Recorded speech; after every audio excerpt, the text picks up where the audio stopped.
Hello, welcome to the Three Orcs live stream. This is David, and this is now Sunday, February 15th, 2026, day after Valentine's Day, where we have to spend all our money. And best day of the year, I guess. Well, this is the live stream I do every week to catch you guys all up to date on all the project that I worked on all week long. Because I work on this 7 days a week. And I usually spend my time at a coffee house writing several hours a day or more. And I know you guys all can't keep up with everything I do every day, but I do post links to the articles and the artwork on the Three Orcs Discord channel for you guys to review and critique and discuss and, make it better and edit that. So whenever you guys make any comments, I'm working on the article and I'm trying to wrap it up and, I want to make changes then. But I can always make changes anytime. So this week was pretty busy. I did a lot. And I put more effort into each article. I added extra stuff more than I normally do. The more I do this stuff, the better I get, and the more things I think of. And we had a lot of new members join the Patreon and the Three Orcs Discord channel. And so it's getting bigger. A lot of people are following, and they're really interested in this epic sandbox version of the Temple of Elemental Evil. Not just running the module from the pages. So we're bringing the whole world to life. And I'm going to share with you on here what I did all week and review a little bit of, in case you haven't followed along before. Also, sometimes I will talk about things, about related stuff to running D&D. So this is Ready Player One, as most of you guys probably read this 5 years ago. It's like one of the best books ever, science fiction book of the year at the time. And they made a movie, and the movie is pretty good. I like the movie because I thought it was extra scenes to the book, but this is really fun. It's really cool, and it has Dungeons and Dragons in it. They actually go into the T1 module, the Tomb of Horrors. They go into that module and clean it out and get to the end. So the reason I brought this up is because I just bought this a couple days ago. So everybody's talking about this right now, even people that don't play D&D. It's got award for like bestseller of the year or something. So this is a similar kind of book. It's fun. It's definitely modern, a take on a modern player, a fan of this stuff. And this is actual Dungeons and Dragons dungeon crawl. And I guess I already read the first chapter, but aliens, I guess, invaded the Earth and crushed the entire population, and anybody outside wasn't killed. And they turned all the infrastructure, all the structures, all the buildings, all the people they used it as material to make a dungeon, a world dungeon with like 2,500 entrances, I guess. And this one hero character, dungeon crawler, his name is Carl. He goes into the dungeon level 1 as a first level character and try to survive. Anyway, I saw some really good reviews about this, so I had to pick it up. I guess this is a similar kind of book like Ready Player One, I guess. And so I'm going to go ahead and do a review on it as soon as I finish reading that. So I think that'd be really fun to read. If you guys have any problems hearing my audio or my video, let me know in chat. So this is, I'm going to go ahead and review, and you guys have any questions? Hello, Tracy. Let's see. I'm going to add you guys. The people that said hi. There we go. So Tracy, thank you for joining the Three Orcs YouTube. I appreciate you coming here every week and saying hi. And Don Sanders, thank you for joining. Don, thank you. I think you're one of the newest members that just joined. I appreciate that. Thank you for joining the Discord and this YouTube channel. So if you have any questions at all about the campaign material, the websites, the modules, or about your campaign, because everybody's running their own version using this material of the campaign. If you have any questions, you want to discuss it, talk about it, and more than welcome to type that into the chat here, and I can answer them on screen. That's another reason why I'm on here, to answer everybody's questions and do a review of people's campaigns, because we have a campaign channel in Discord and people like to update with session reports. So let's go ahead and take a look at my screen here. So this is the Eastern Viscounty map. Every hex is 1 mile. Because I start my campaign here in the city of Verbobonc. So real quick, all those villages are done. They're fully keyed, just like the village of Hamlet, and players can go anywhere, be from anywhere. They all have plot hooks. There's lots of quests, quest lines, and it's all connected to the activities of the Temple of Elemental Evil. And so we needed a zoomed in map of these different areas for the play area, the sandbox play area. Wherever the players go, the DM is going to be ready for it because it's all keyed. I over prepare, I overwrite, I create too many locations, too many NPCs, but it's pick and choose, use what you like. It depends where your players go. They might go to some weird farm at the edge of the village for some reason. Hey, it's keyed with NPCs and plots and everything. So it helps you run your game without being stuck in a corner. So this week, hey, Damon, thank you for joining this. I appreciate you. You're from down under Australia. I like it. I haven't seen you in a while. I know you've been busy. I'm hoping you get some more free time to help me write more of these articles. So that's what I'm looking forward to with that. So the City of Verbobonc. This is the main cover page for the City of Verbobonc on the World Anvil website, which is free fan content. It's online only, and you can use it to run your game as like a very elaborate Dungeon Master notes. You can use it to reference while you're running the game, and all the information is at your fingertips. So you can use the search. You can use the search bar at the top and type anything you want to find a specific character or location. I also have interactive maps, and this map on the right is interactive. I also embedded it into the article here, as you can see. You zoom in and click on any location and get that. So this city was made several years ago, already done, but I've created many villages and modules since then, and I know that I needed to update this to make it better, because it's been requested that I turn this city into a module. So it's gonna be one of the modules I'm giving away for free. I've given away 2 so far on this website right here. So this is the free fan content website, separate from Patreon, separate from Discord, separate from the YouTube channel. It's a different website. It's on Google. And this is where I release the fan content free modules. And when we unlock certain goals, like when I get to 420 members, I'll give away another free module. So 2 free modules have been given away so far. The side quest of Hamlet, to give your players a lot to do in Hamlet, and to get them up to 2nd level or beyond. And the other module is the leadership of the Temple of Elemental Evil, which is all the leaders of the temple, all their agents, their cultists, all their activities, everything they're up to, logistics, recruitment, and it's all in that module. So it really brings the campaign to life of exactly what the Temple of Elemental Evil is doing and what they're up to, and how they're getting that recruitment in and those resources and what help they have out there helping them. So that way players can, investigate and put a stop to all this stuff, including a couple of nobles in the City of Verbobonc and a rich merchant posing as a rich merchant from Divers. He's up to no good. So anyway, that's where this is. And this link is in a lot of my a lot of my locations, websites on World Anvil, in Discord. You can find this link anywhere. And so what I did this week is I started working on continuing the work on the City of Verbobonc. So this is the front main page of the website of the campaign guide. This is the front splash screen of the campaign guide. And on the bottom left-hand side is the table of contents. And if I click on the atlas, that's all the locations that's already been fully keyed. And the City of Verbobonc is right here. So I even have Divers started already, but I need to continue that later. So the City of Verbobonc is quite big. It's got a lot of districts. So it's almost all done. So let's go ahead and take a look at the map. So I'm going to catch you guys up what I did this week. But what I did so far before this week is all these different districts are done. So I'll go through the filter on the right-hand side. Let's go ahead and remove all this stuff. All right, so the high quarters done, all the A's.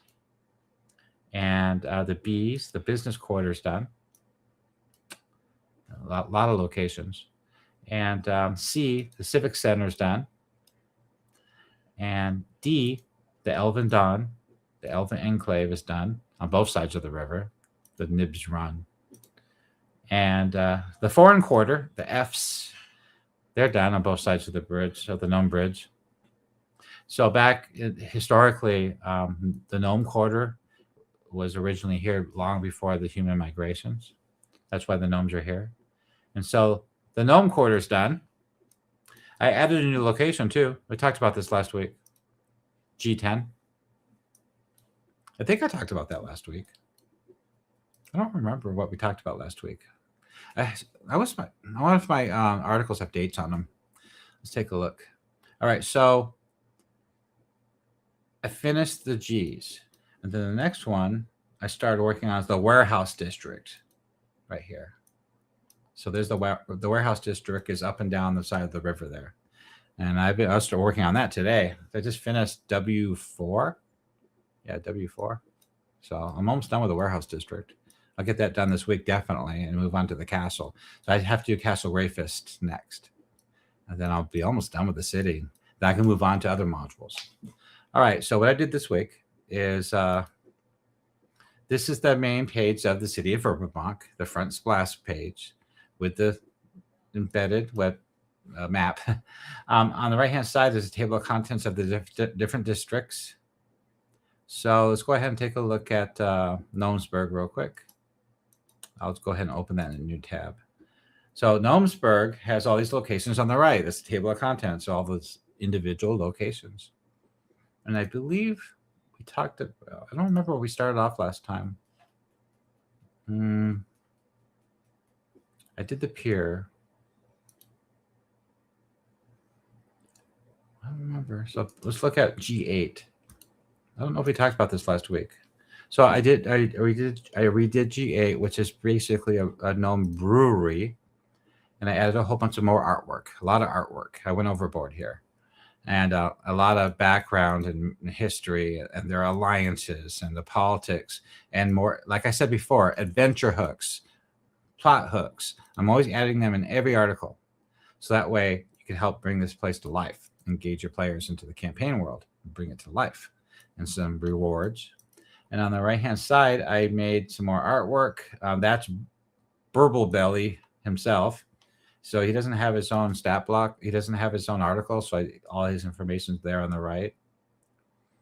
And below that is more artwork. And then I created a menu. There's the menu. And then this is, I also printed out here what's on that menu, more detail to help the Dungeon Master role play that menu. So you print that menu up, hand it out to the players, and the Dungeon Master can role play with the menu. So that's done. That's G8. And real quick, G8 is right over here. So G8. So G8 right there. So there's a whole bunch of, it's right. So the foreign quarters right in this area right here. That's the foreign quarter. So G8 is close to the foreign quarter. I had an idea when I was doing this. I thought of some sort of pub crawl, and I'll show you that in a minute. So after G8 was G9, the Glittering Grotto of the Golden Hills. So this is a shrine. So this is the one shrine, and I added this to the city because I realized, wait a minute, there's no temple in Gnomesburg, like dedicated to the gnome pantheon. So I knew that had to be done. So I created G9, and I added this grotto, and it's very colorful. There's the artwork there, and flavor text of what it looks like when you walk up. More details about the crystal grotto and what the crystals do. The prismatic crystals actually do something, a magical effect, a spiritual effect, and there's a list of what they do. Their personality here, some dialogue, quotes. What the faith of the Golden Hills is basically the grotto honors the lords of the Golden Hills, which is the gnome pantheon, with Carl Glittergold, the god of the gnomes, and all his other gods. The heart of the gnome faith, more about what that's about, historical background of this place, and the politics and the Viscount problem here. The problems they're having with the Cron Hills, with the Viscount, because the gnomes in the Cron Hills are vulnerable when the patrols are withdrawn and bandits strike the caravans. And that's what's happening in this campaign. The Grotto's leadership actively lobbies the Viscount and to take gnome security seriously, because every raid is not just theft, but it's a political message. This is their political position right here. Humans distrust, conflict over the gem mines. They feel that the lords of Verbobonc want to steal and annex the Cron Hills. They take their silver and gem mines. withdrawal of the mounted borderer patrols from the Cron Hills, which is bad, and the bandit raids that are happening. With increased bandit activity, Glimmer has organized additional protection for caravans, employing some gnome scouts and mercenaries for safe passage. Okay, so I added some Temple of Elemental Evil hooks, 4 of them, the caravan blessing. How to do this without combat. Scenes that you can run immediately. 3 scenes. Gave you a good start, and the possible rewards. On the right-hand side, up top here is a quote, the facts about this room. The notable figures. Here's the High Priest, Glimmer Gemheart. He doesn't have his own separate article, so I put it all right here, everything you need to know about him. Prince Jim comes here a lot, Prince of the Gnomes. Jimbleclap, he's the ambassador of the Cron Hills, and he lives here in Gnomesburg. He's got his home place. I covered him last week, I think. That's the priest. A little bit, that's definitely a gnome. And that's what the shrine looks like. It's very colorful, lots of gems, and a player handout. So I did this at the last minute, and I thought, you know what? We need another player handout. So there's dialogue of him speaking, and then I created this. So this is a card that you can hand out to the players. It's a token of the grotto. So it's interesting. You can use this as a plot device for role-playing purposes. So it kind of brings the place to life. So that's what I did with the G9 location. And G9 is located right here in the middle, the heart of Gnomesburg. All right, the next location, the last location is G10. And I just created this several days ago. Brand new location. Because if you look at the map, G10, it's right here. So Gnomesburg has its own dock. So if you look at the Verbobonc River along the riverside on both sides of the river, those are human docks, Viscounty docks for the city. So the gnomes actually have their own private dock, which is right on the Nibs Run. So I said last week I'd write an article for it, so I did it. So here we go. Where the hills pay their tithe in silver and the city answers in grain. So basically it talks about why this appears here, flavor text, so what it looks like. What's here? Describes all the devices here, the objects. This is trade and logistics. It talks about the northbound, talks southbound, the transfer point at Nibs Rest, which is a town. I'll show you where Nibs Rest is. It's on this map. There we go. Okay. I can't zoom out far enough. So that's City of Verbobonc, down Nibs Run, down the long road. That's what that road's called, going south, past Etterboke. And then you finally get to Nibs Rest. And that's only 10 miles north of Hamlet. That's as far as you can go by merchant boat, a barge, navigable for merchants. More south than that, you can't. It's not navigable except for a one-man fishing boat. All right, so back to G10. On the politics of the water line, obviously, there's going to be a lot of politics with the gnomes and the humans. They have their own dock and their own trade. I added Temple of Elemental Evil hooks, 4 of them, and non-combat leverage for doing that, and immediate seed encounters, like a river argument.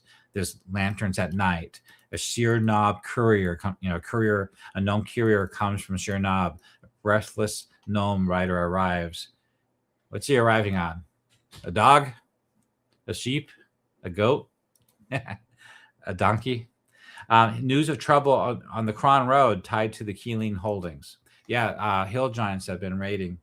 Black orc tribe with some hill giants have been raiding Sheer Knob lately.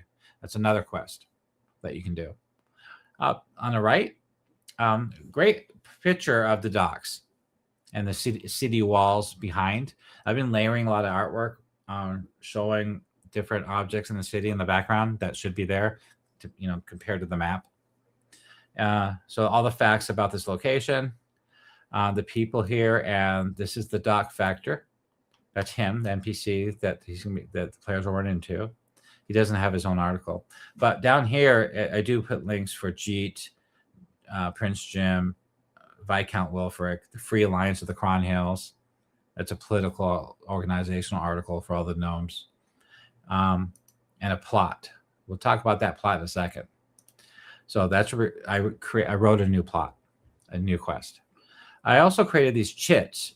These are tokens. They're dock tokens of quiet passage. So they actually hand these tokens out to anybody taking a gnome barge up and down the Nibs Run. And this is a part of a role-playing mechanic you can use in your campaign. A small stamped slip the party can show to the gnome crew for minor favors. So you can get those from like Prince Jim or Jeet for doing favors for them and become useful for them, doing quests for them. They can reward you with some chits like this. They'll help out in the campaign. All right, so that's the last location, right? So I thought, you know what? That pub crawl idea. So I went ahead and created a quest. And I wrote, I write blogs on my Patreon about stuff like this. Because I like to write blogs on certain important subjects, because some people like to read that stuff. And so I created those, and I tell everybody in the Discord I just made this, so they get a chance to look this over and critique it.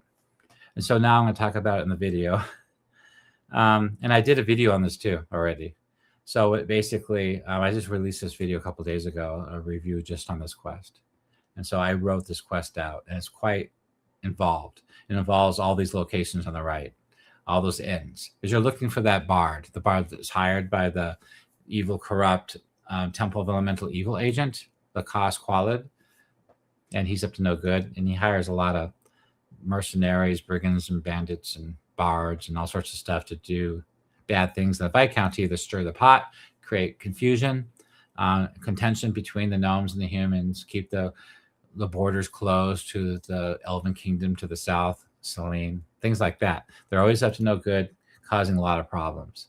And they're major cause of all the raids. The raids are specifically targeted to throw the Viscounty into disruption and confusion. Because the Greyhawk Wars are coming in a couple of years. And Iwiz, who's responsible for the second uprising for the Temple of Elemental Evil, wants to make sure that stays that way before they're ready to make their move. Because the Temple of Elemental Evil will make their move suddenly, surprising everybody, and a lot stronger this time.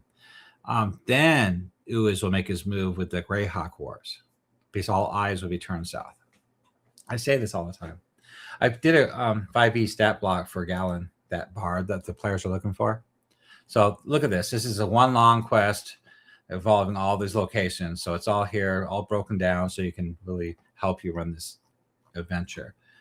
I even talked about it in the video, so we don't have to talk about it again. I suggest you watch that video later. Okay, so G10 is done. So now let's move on to the warehouse district. So the warehouse is under W. There it is. This is the front main article for the district. And I created some new artwork. And look at that City of Verbobonc art.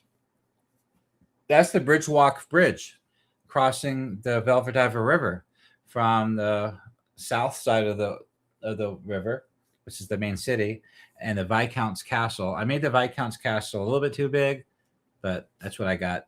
And on the right-hand side is Rymond, which is the Kingdom of Firond on the right. It's not exact, but that came out pretty close to what that area looks like in the Verbobonc. So where the river makes kings and drowns them. So this has got a district identity. It's all about the river, the wealth, the trade.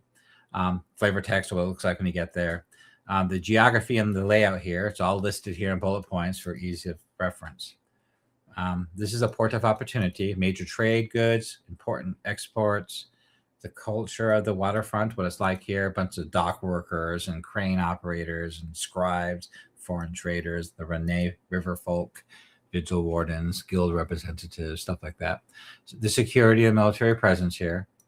The political tension here, active tensions, all listed out. The relationship here with Gnomesburg. And I created some more plot hooks, adventures. So 5 of them. Then I mentioned down here about the Silver Consortium, the Mages Guild, their influence here. So stuff like that. And it's more flavor text of what this place looks like. So you can read this to the players to help describe this place when they're there. Also, I wrote another flavor text about how smaller boats are here too when they dock here at the docks, in case the Dungeon Master needed that. In the top right hand corner is just the stats of this place and a table of contents.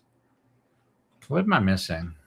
Oh, okay, it's a different article. So W1, the Mercantile Exchange. So W1 on the map is at the top. So W1 is at the very edge of the city, right here, and there's a tower right there in the city walls, right next to it, and beyond is farmlands. You know, the cemetery and the Knights tournament field, stuff like that. So the merchant square is right in the middle. So this is where most of the trade happens in the city. So it's right there near the docks. And this is the main location here because I talk about the Mercantile Exchange dominates the water line. I describe what that place is and what it looks, flavor text, what it looks like when you walk up, and that's what it looks like on the right. And basically, it's a bustling hub of trade. So this is busy with traders and merchants, private trading rooms, magic protections of goods waiting for shipment, things like that. It's a trading hall. Central hall, vast and high. Grain shipments from Verbobonc countryside, Cron Hills, silver and gem samples, timber from the gnarly forest, livestock contracts and wool allocations, river transport rights negotiated months in advance, things like that. The upper chambers, what's up there, what they do up there. House hacks. So house hacks, Lord Mayor Hacks, mayor of the city of Verbobonc. He's the leader of House Hacks, and he has a mansion in the A section, the high quarter, the high district. And he's the mayor, and he's a lord, and he has lands outside the city too. He's a really powerful lord. He also owns a few things. He owns Hax's Hardheads, which are the tax collectors of the Viscounty. So he's also the tax collector, and he has his own little private military force called Hax's Hardheads. They have their own separate article, which is in this article here. And also he owns a private company called the Gentle Trade Winds, and they have their own article. This is his merchant shipping company. So he's got his hands in a lot of pots. He's very powerful. And as you can tell, when I mentioned that this campaign is more like the Game of Thrones meets Temple of Elemental Evil, this is that aspect of it.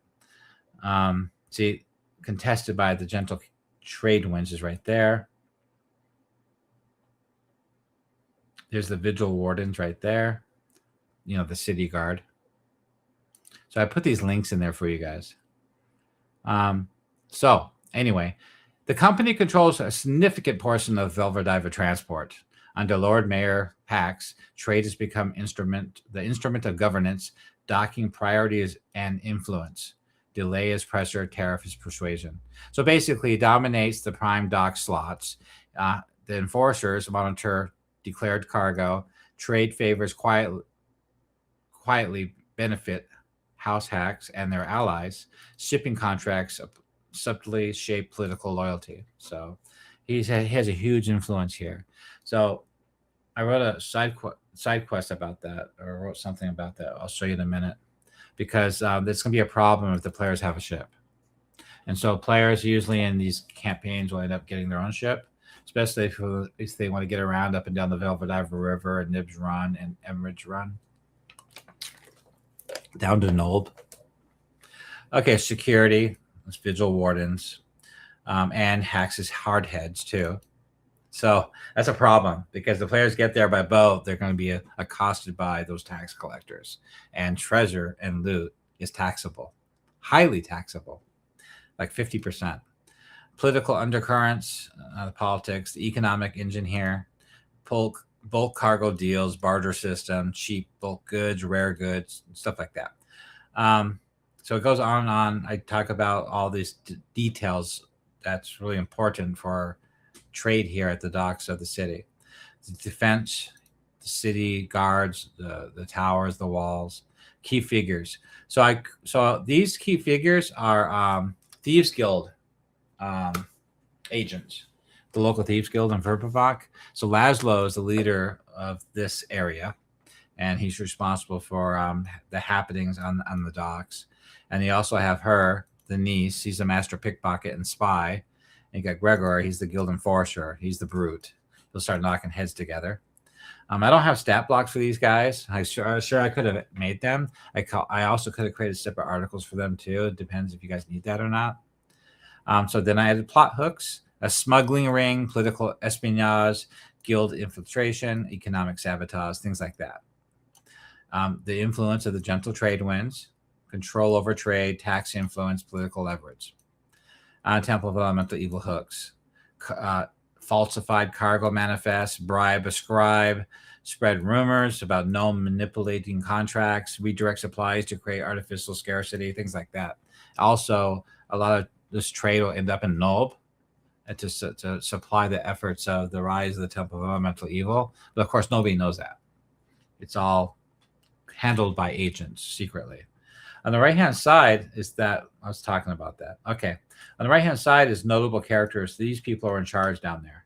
There's 2 of them. I created 2. Yeah, 2 figures. Oops. So, the personality, motivation, description, quote. So then I said, okay, let's get a picture of what it looks like inside the trading hall. And then down below that, I created another quest, a role-playing encounter. So it's between the Thieves Guild and the Merchant Exchange. So I wrote flavor text of a Thieves Guild enforcer watching the Mercantile Exchange, and then they're going to notice the players enter. And down here is what he looks like. That's him right there. So I got flavor text to start this off with, and then this is Laszlo's dialogue.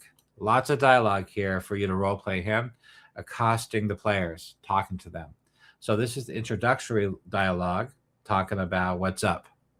Okay, feeling them out, setting them straight, things like that. But I have a closing narration of what he says. Consider it. Then he vanishes, to his proposition. Then, if he has suspicion of house hacks with the players, if the players support house hacks, he suspects that, he doesn't like that. So I decided to write separate dialogue for that if he notices that the players are with house hacks.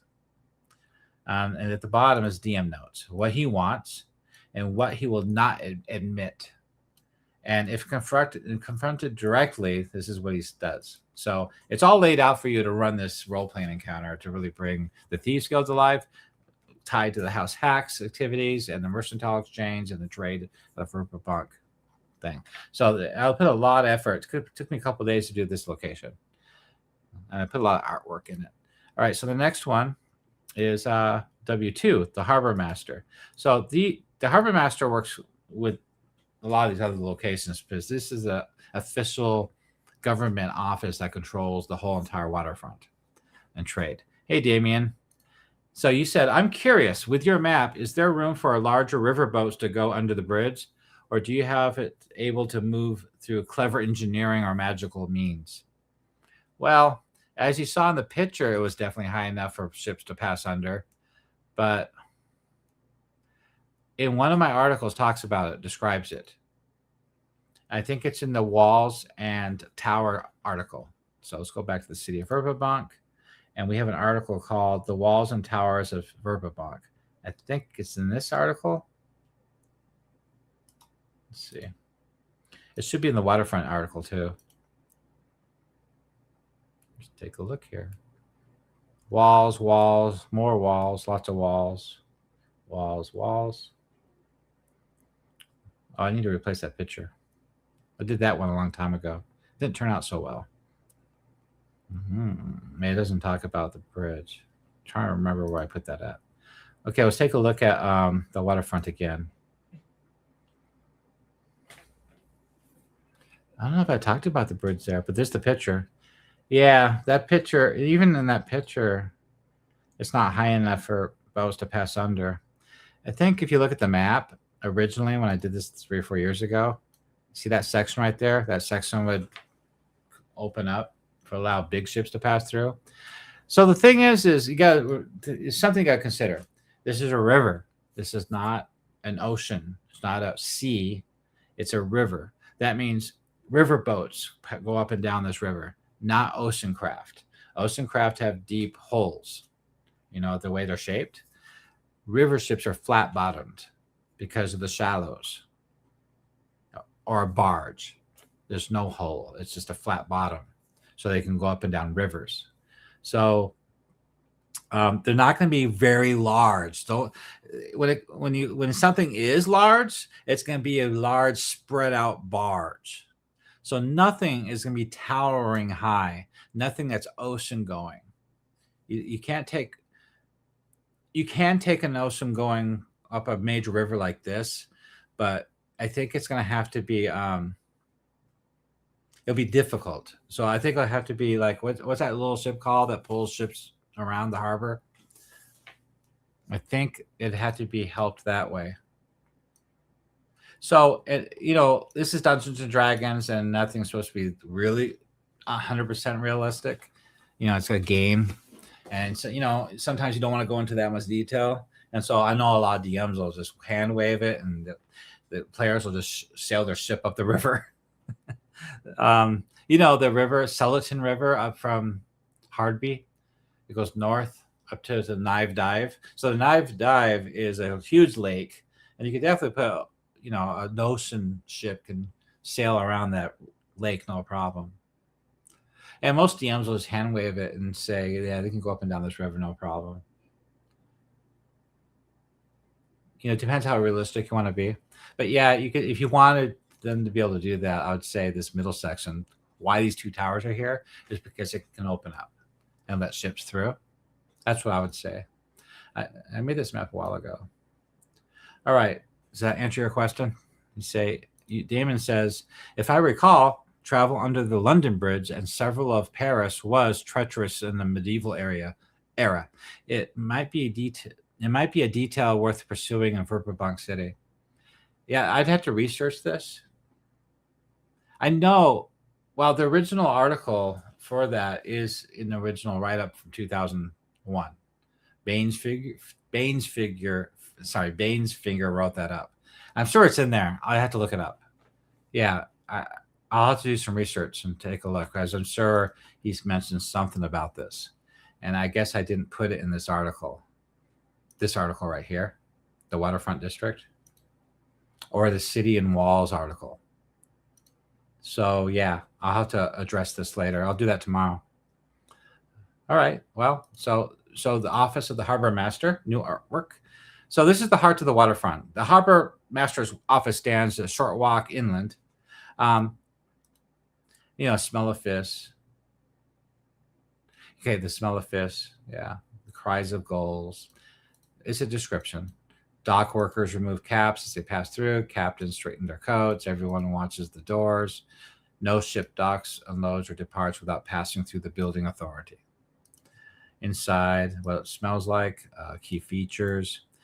When you enter the office, flavor text, and the structure, what it looks like. The history here. The authority. So this is the authority that they oversee. Docking rights, peer assignments. As we know, House Hacks isn't really in control of all that. It could be a problem with players, especially a few ways it could be a problem. It could be a problem with players wanting to do their own trade. It could also be a problem for another lord out there that the players are helping. It could be like a plot hook. Trading licenses, custom duties, cargo inspections, maritime disputes, river tolls. The river toll is something they would have to pay to go up and down that river, I'm sure, to raise that bridge. I'm sure that'd be kind of expensive. Okay, so while technically serving the Viscount, the office operates under heavy influence of House Hacks. Obviously. There's the sergeant there. He's the one that's going to inspect the player's cargo. Outlined here, they're tax collectors, whatever, all that stuff. The does all these things. And they can seize undeclared cargo. They can escort merchants for a private audit. They can impound vessels. They can confiscate weapons. They can maintain a local stronghold for local levies. So yeah, they could be a real major thorn in the side of players, depending what they do. If they have their own ship and they come into port with a lot of loot and treasure, it could be a problem. There's no escaping these guys. They're going to be waiting for them at the dock, including the tax collectors. They're going to be ganged up on. And the vigil wardens are there, the city guard. Economic impact, the goods and services, political. So the trade, the gentle trade winds influence here. Like we already mentioned this before. The gnomes, the Cron Hill merchants claim delays. Docking fees fluctuate unpredictably. Seized cargo often include gem shipments. Prince Jim's envoys have filed formal complaints. This is one good reason why they have their own dock on the Nibs run. So I could imagine a lot of gnome traffic coming to this dock. The Temple of Elemental Evil, some hooks here, like a seized crate that vanished from inventory, things like that. Adventure hooks, missing cargo, the audit trap, ledger discrepancies, the political leverage of house hacks. So things like that. Political influence, plot hooks more. I added to this article more. I probably should go through and remove some of this stuff from my previous version. It looks like I have some extra here. Yeah. Okay, so I added this. So this is the Thieves Guild, this section right here. So the Thieves Guild is called the Verbobonc family. I didn't come up with that name. That was from the Living Greyhawk era. They came up with that name. But it's the local Thieves Guild. They have their own article, their own NPCs. So this is what they're up to. Smuggling operations, fixed games, espionage, protection rackets, things like that. All right, on the right-hand side at the top is the office of the Harbor Master Fax. The noble people here is Harbor Master Clive and Hardhead Sergeant. So it's two NPCs here I outlined. They don't have their own articles. So with a quote, "Get those ships in line. We don't have all day." And then I wrote a scene, a role-playing scene. So this is what I was talking about. This is what you could do with the players if they arrive by their own ship. So you read this to them as they arrive with their ship or whatever you want to do with it. And then there's a whole bunch of dialogue. This time I put all the narration in bold and I kept the dialogue in italics. So I don't know if you guys like that format better. It's clearer. So that's when they first get there and they're being confronted by the Port Authority, and that's the dialogue, right? Or you could add subtle bribery. So you can actually bribe them, to bribe the sergeant. So this is his flavor text and his hint that he could be bribed in dialogue.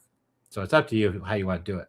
Now, if things escalate, there's a public confrontation, and this is dialogue for that.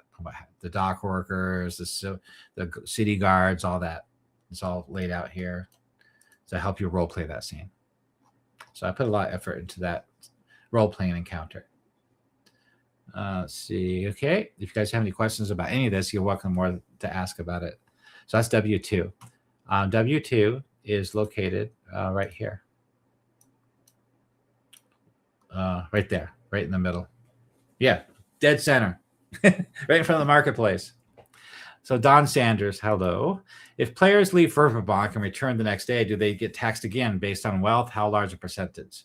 Well, I didn't outline that, but to me, it seems to me, if I was the Dungeon Master and didn't have anything concrete written up, I would say they got a receipt.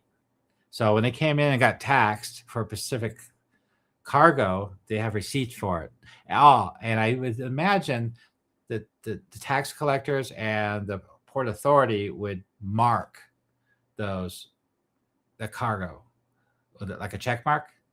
And so when they come back in again, they'll check their manifest, because Clive, if you look at the article, he has a manifest book, a journal, and he keeps track of all this stuff. And so all we can do is look it up, and they'll question them. They'll look at it, look at their receipt, they'll look at their book, and then they'll realize that, yeah, that's fine. But then they'll also search the rest of the ship looking for more things to tax. So if you read the tax hardheads article, they're pretty bad people. I mean, they'll lie, they'll abuse their authority and their power, and they're a very bad thorn in the side of players.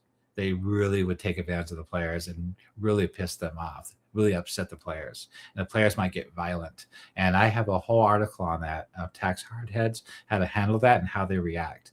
And it's just a bad situation. It gets to the point where the players will probably be the best thing they could do is try to avoid them, because they'll confiscate all their magic items. I mean, that's how bad they are. Extremely greedy. They'll say, complain to the Viscount. Tax evaders, arrest them. That's what they'll say. What are you going to do? You're just labeled a tax evader and you're being violent. The whole city guard's against you. They're going to be arrested and thrown in jail. And Hax is in control. He's the mayor. Lord Hax. He's the mayor and tax collector. You're screwed. So, yeah, read the article. You'll see. You as a DM can handle it as you want. All these articles are a guide. All right. Okay, so the next one. So we're back at somewhere. We talked about the harbor master, the waterworks. So this is W3, the waterworks, the superintendent tower. See how I did that artwork there? There's the tower, and then right next to it is the bridge. The bridge that crosses the Verbobonc River, and there's the docks. So I got it all pretty. It's close. Artwork is really close to really kind of what that place looks like based on the map. It's good enough for as a quick glance for player aid, but the exact everything is on the map, of course. All right, so this is the waterworks superintendent. Basically, they're in charge of water. The Verbobonc wells do not simply draw from the Velverdiva. Water must be filtered, channeled, measured, and monitored. So this does all that stuff. Politics in Verbobonc always find its way upward. Lord Mayor Hax understands this very well. The infrastructure is leveraged. Control the water. You control the city's health, its labor force, and its trade capacity. The tower enters administratively to the city hall. I should have highlighted the city hall as a location in the civic center. C5, I think, or C7. But in practice, its survival depends on House Hax. Okay, so here's the key functions. These are the structural features of that tower. This is a hub of water management. The economic impact here, so if you want to get into that kind of detail. The hidden depths, there's a subterranean chambers. So this is connected to the sewer systems where the Thieves Guild thrives. They use it to get around the city. So this is connected to the Thieves Guild sewer systems. And I never made a map. I asked somebody a long time ago if they could make a map of the sewer systems of Verbobonc, and somebody said they would, but they never got back to me. It'd be kind of cool if somebody can come up with a sewer system and and I can add the grates of the entrance to the sewer system throughout the city. So that way your players can get around as they're playing thieves or trying to track down thieves activity. That'd be kind of cool. Secrets and rumors here. So yeah, all these rumors and secrets, the relationship with Lord Hax, which you can guess, political intersection of all these things, of House Hax, the City Hall, the Harbor Master, all that. There's some adventure hooks here. I didn't bullet point these. So I gave you quite a few of them here. Sewer intrusion. Temple agents use sewer tunnels for movement. Ooh, so there's also temple agents down there too to worry about. Lord Hax, pressure, all that stuff. So that's cool. On the top right-hand corner is the facts of the tower. And then this is the one NPC I outlined. So this whole section right here is him. History, personality, description. I didn't create an image of him, though, what he looks like. Also, I didn't really label his humanness. So he's a middle-aged human from the south with a deeply tanned complexion. So what's that? Well, that tri-way to the south is pretty much ebony black. So that's not deeply tanned. Is there another race down there from the south in Greyhawk? I can't remember. All right, so I probably should label him with a race. He's got 18 years of service. the water is the lifeblood of our city. It must flow freely and purely. So, and then DM notes. I had to, disease rumors and things like that. All right, so that's that place. It's the original location and the original write-up for the Viscounty city. So, the city of Verbobonc. The temple. So, this is really important. So, this is one of the major temples of the city of Verbobonc. And this temple is dedicated to gods not found elsewhere in the city. It's important. I want to make sure that most of the gods of Greyhawk are found here in the city. I try to do that. I want to make sure it's all accounted for. So no matter what the clerics play, no matter what the players play as a cleric, at least hopefully the god they chose to worship to get their spells from it has a shrine here in the city of Verbobonc. So these three gods are right here. So we got Zerbo, the sea dragon, Osprem, the sea princess, and Geste, the keeper of River Priority. So what's exciting, I can announce, is I create all my own holy symbols because some of the holy symbols are not so good and they're old and very basic. But many holy symbols are missing. There's a lot of gods out there with no holy symbol. They're described simple terms like a sentence, but there's no artwork. So I realized I had to go through and update all the holy symbols for all the gods.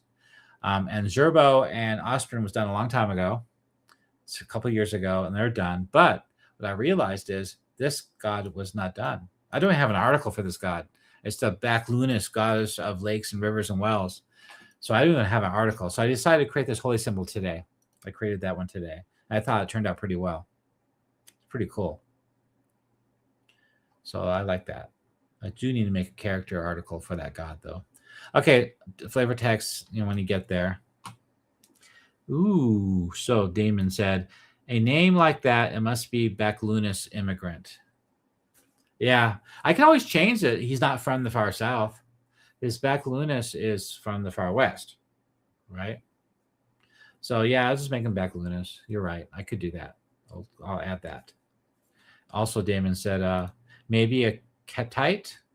So that's 350 to 400 miles from Lopola to Verbobonc. Isn't the Ketites like ebony black? Really? Is he supposed to be dark-skinned? I just kind of imagine the superintendent being that race in the city of Verbobonc of Ordi and Sulmix or Flanmix.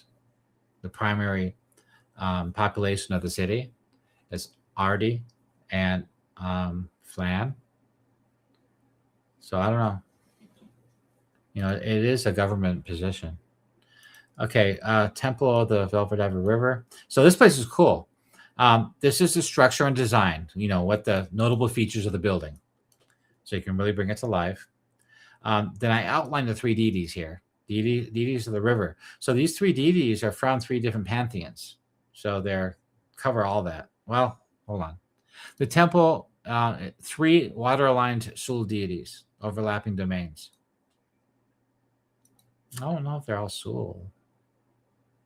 It can't be all Sul, because this is Baclunis. Maybe I got to change that. I have to look into it. Okay, the history. Political. So the political is basically Lord Hax again, the Harbor Master, and merchant guilds, and blessings and rituals. So they do bless the ships. Campaign hooks. So hooks for Temple of Elemental Evil, rumors of cultists dumping tainted substances upriver, pirate networks, things like that. House hacks, secrets, and more campaign hooks. I did that twice. I copy pasted this whole section, and then I thought I was going to move it over to here. I put it back over here, and so I made it twice. Oops. I got to delete that. Okay, on the right-hand side is the location details, the facts of this location. And the characters. So it's three priests. And they don't have their own articles, so they're here. So you got that priest, and that priest. And rituals and services. So this is the things they do there. Free cure light wounds for sailors in the pool. That's kind of cool. Anyway, I had a character who his background as a character, his dad was a fisherman. That's what his. You know how you gotta make a background and match it to your skill, your base skill when you at first level. And he wanted to be able to tie knots and fishing and boats. You know, he wanted all those skills, and so he wanted a good background. His dad could be a merchant, river merchant, or a fisherman, or anything to deal with water, right? And so he chose to be he personally wanted his dad to be a fisherman. And so then I said, well, then I came up with the idea, well, if your dad is this and he's working out here and he's up and down the Velvet River a lot, well, obviously, you know, he's a normal, regular peasant type person. They all worship the gods.